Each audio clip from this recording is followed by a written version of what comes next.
Hello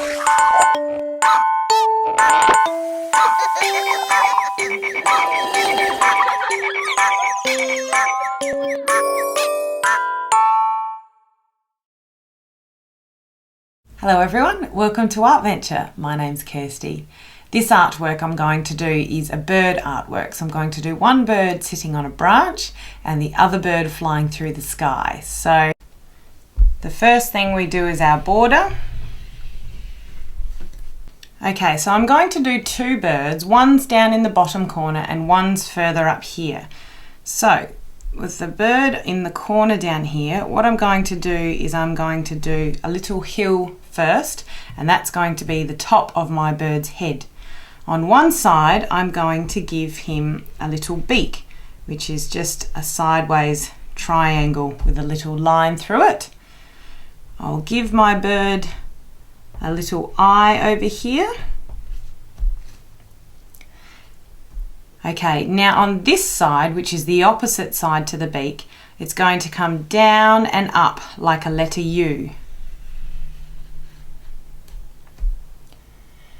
And then what I'm going to do is I'm going to start underneath the beak and I'm going to do another letter U, except it gets a bit skinnier as it comes towards the tail. So watch this, it comes down deep like a letter U, and then I go across and up.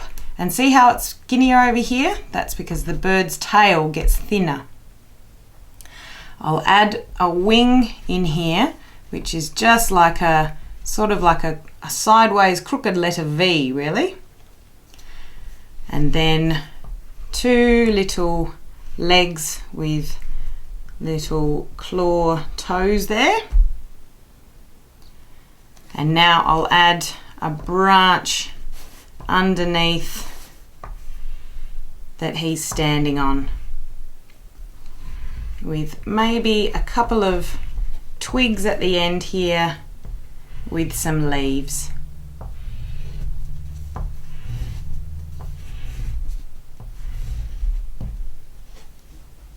Now hopefully you've left enough room up to do the other bird, and this bird's going to be flying away. So we're going to start the same way as we did before, with the hill, which is going to be the top of our bird's head, and a beak on the left hand side. We'll also add an eye. Okay, instead of coming down in a letter U like we did before, we're going to come across and then up. And this is going to be our wing. So see how that goes nice and high. And then what I'm going to do is I'm going to come back and see how that looks like a finger or a sausage. I'm going to do that once, and then I'm going to do it twice, and then 3 times, maybe 4, maybe 5 times. So see how they are turning into the feathers for the bird?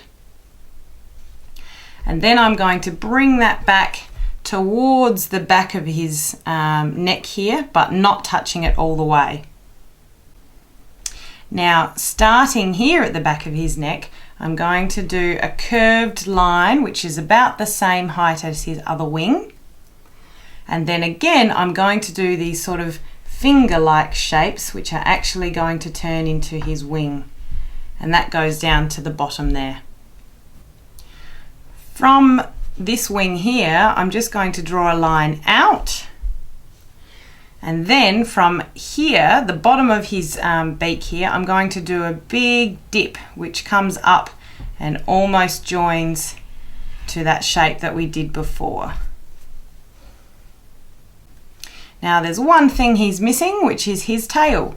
So I'm going to do similar shapes, but this time instead of having a tall one and then they come shorter, I'm just going to do one short one, one long one, and then one short one again.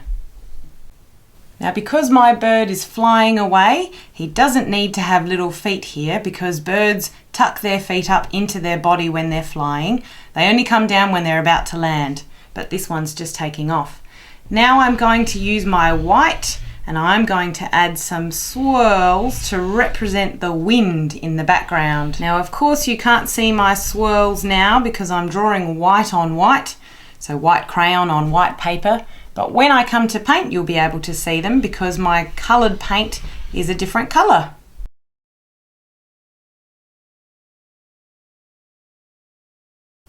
Now I'm ready for painting. So I need to think about what colour I'd like to do my background, and I think I'd like to do it blue.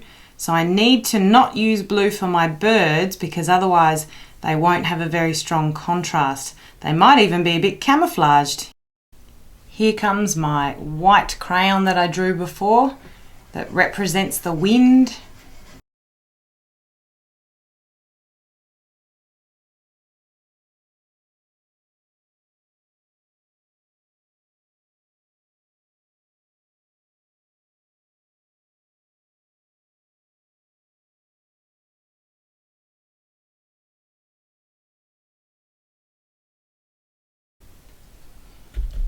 There we are, there's my artwork of my two birds, one flying away and one sitting on a branch.